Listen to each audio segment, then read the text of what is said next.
32 రోజులలో జరగబోయే పార్లమెంట్ ఎన్నికల్లో ఇక్కడికి వెళ్ళి పోటీ చేస్తున్న కుందూరు రఘువీరెడ్డి గారిని కనీ విని జరగని మెజార్టీతో గెలిపించాలని హిందూ ముస్లిం సిక్కు అన్ని కుల మతాలకు అతీతంగా అందరికీ కూడా విజ్ఞప్తి చేస్తూ, ఎందుకంటే దేశంలో ఉన్న పరిస్థితుల దృష్ట్యా మీరు చూస్తున్నారు ఈరోజు కులాల మతాల మధ్యలో ఘర్షణలు పెట్టడం, దానికి మాకు 370 వస్తాయి, 400 సీట్లు వస్తాయి అని చెప్పి రాజకీయాలు చేస్తూ జరుగుతున్న ఈ సందర్భంలో ఇలా భారతదేశం అంతా ఐక్యంగా ఉండడానికి జరిగే ఎన్నికలు ఇవి, ఆషామాషి ఎన్నికలు కాదు. అందరికీ కూడా విజ్ఞప్తి చేస్తున్నాం. ఇంకొక విషయం, మొన్న హరీష్ రావు గారు వాళ్ళ ఎన్నికల ప్రచారంగా కార్యకర్తలు లేరు, ప్రజలు లేరు, వాళ్ళకి అభ్యర్థులు లేక వాళ్ళ బాధ కాదు, వాళ్ళ మాటలు కానీ కాకపోతే ఒకటే తీవ్రంగా ఎందుకు ఖండిస్తున్నానంటే, నిన్న హరీష్ రావు గారు ఈ ప్రభుత్వం ఎన్ని రోజులు ఉంటుందో తెలియదు, ఆయన ఇంకొక మహేశ్వర్ రెడ్డి అని ఒక ఆయన ఈరోజు దీంట్లోనే 5 గ్రూపులు ఉన్నాయని చెప్పి ఆయన చిట్చాట్లో మాట్లాడుతూ చేస్తున్న సందర్భంగా నేను ఒకటే మాట చెప్పదలుచుకున్నాను. మీరు విజ్ఞతతోని మాట్లాడండి. మీరు ప్రజాస్వామ్యంలో ఎన్నికలు జరిగిన తర్వాత 5 ఏళ్ల వరకు ఆ ప్రభుత్వం ఉంటుంది.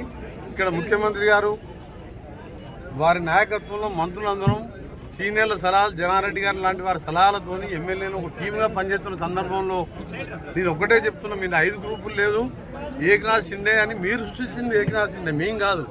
మహారాష్ట్రలో ఎన్సీపీని శివసేనని చీల్చి ఎమ్మెల్యేలను కొని ప్రభుత్వాన్ని ఏర్చుకొని ఏకనాథ్ షిండేని సృష్టించింది మీరు. మా దగ్గర ముఖ్యమంత్రిగా రేవంత్ రెడ్డి గారు 5 ఏళ్ళు ఉంటారు, ఇంకా 5 ఏళ్ళు 10 ఏళ్ళు కూడా మేము కాంగ్రెస్ ప్రభుత్వం ఉంటుంది, మళ్ళీ కూడా రేవంత్ రెడ్డి గారే ఉంటారు. నేను ఒకటే చెప్తాను, ఇంకా ప్రతిసారి నా పేరు కూడా వాడుతుంది మహేశ్వర్ రెడ్డి. నువ్వు మీ పార్టీలో అంతర్గత విషయాలు బండి సంజయ్, కిషన్ రెడ్డి, బండి సంజయ్ ఎందుకు దింపి ఎందుకు కిషన్ రెడ్డి కూర్చోబెట్టడం నీకు తెలుసా? మా పార్టీ అంతర్గత విషయాలు ఎప్పుడు కూడా మాట్లాడద్దు. ఒక జాతీయ party LP leader, legislative party లీడర్గా నిన్న ఆయన చిట్చాట్లో మాట్లాడుతుంది. ఈయన 10 మంది ఉన్నాను. బట్టి విక్రమార్క అంటే మా గౌరవం. మీరు దళితులు ఆ రోజు ప్రతిపక్ష నాయకులు ఉంటే ఓర్వలేక 13 మంది ఎమ్మెల్యేలని సంతలో పశువులు ఉన్నట్టు ఉన్నారు. ఇవాళ మీ ఓరు కూడా వస్తున్నా కూడా మేము మాకున్న మెజార్టీతో ప్రజలకు మేము ఇచ్చిన హామీలు నెరవేర్చుకుంటూ ముందుకు పోతున్నాం. అందుకనే చెప్తున్నాం. ఈరోజు మళ్ళీ ఎందుకు క్లారిఫై చేస్తున్నా అంటే, గడుకోసారి మీరు హరీష్ రావు గారు కానీ మహేశ్వర్ రెడ్డి గారు కానీ ఎవరైనా మాట్లాడే ముందు ఆలోచించుకొని మాట్లాడండి. జాతీయ పార్టీ ముఖ్యమంత్రిగా ఎమ్మెల్యేలు మా అధిష్టాన వర్గం ఎన్నుకున్న రేవంత్ రెడ్డి గారు మేమందరం టీమ్గా పనిచేస్తూ ప్రజల కోసం పనిచేస్తున్నాం. 100 ఏళ్ళు 10 ఏళ్లలో 100 ఏళ్ళ వెనుకకి తింటున్న ఈ తెలంగాణని ఇవాళ నల్గొండ జిల్లా, కృష్ణా, మహబూబ్నగర్, ఖమ్మం జిల్లాను ఎండబెట్టిన మీరు ఇవాళ 36 సీట్ల 33 సీట్లు ఇవాళ కాంగ్రెస్ 60-70 వేల మెజార్టీతో గెలిచినాం. ఇంకా కూడా మీకు జ్ఞానోదయం అవుతలేదా? అందుకనే కోమటిరెడ్డి వెంకరెడ్డి అనే పదవి ఎప్పుడు కూడా తీసుకోవద్దు. నేను ఒక క్రమశిక్షణ కార్యకర్తని ఇవాళ ఒకటే చెప్తున్నాం. రేవంత్ రెడ్డి గారు 10 ఏళ్ళు ముఖ్యమంత్రి ఆయనే ఉంటాడు, 10 ఏళ్ళు కాంగ్రెస్ ప్రభుత్వం ఉంటుంది, 14 సీట్లు గెలవబోతున్నాం.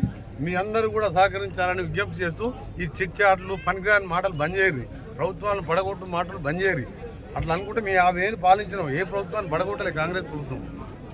సెక్యులర్ పార్టీగా మీ అందరూ కూడా పవిత్ర దినమైన రోజు మా ఆపోజిషన్ నాయకులకు చెప్తున్నా, ఇక ముందు మా ఇంటర్నల్ పార్టీ గురించి కానీ మా పార్టీలో గ్రూపులు ఉన్నాయని కానీ దళితుని అవమానపడుతుంది మీరు. దళితులు ముఖ్యమంత్రి అని చెప్పి మోసం చేసి 13 ఏళ్ళు వాడుకొని ముఖ్యమంత్రి అయింది నువ్వు. మేము మాట తప్పలే, 6 గ్యారెంటీలు ఇచ్చినాం, 6 గ్యారెంటీలు అమలు పరిచడానికి ఇచ్చినాం. ఎలక్షన్ కోడ్ వచ్చింది, కోడ్ తర్వాత రైతు బంధు, రుణమాఫీ అన్నీ చేసి చూపిస్తాం. ఒకటే చెప్తున్నా, ఇది మీరు రిక్వెస్ట్ అనుకోరి, వార్నింగ్ అనుకోరి. మహేశ్వర్ రెడ్డి గారు కానీ హరీష్ రావు గారు కానీ ఎప్పుడు కూడా మా పార్టీ ఇంటర్నల్లో మాట్లాడితే మీకు ప్రజలు సరైన బుద్ధులు మన చెప్పినాం. మీకు ఒక్క సీటు తెచ్చుకోవాలి అంతే.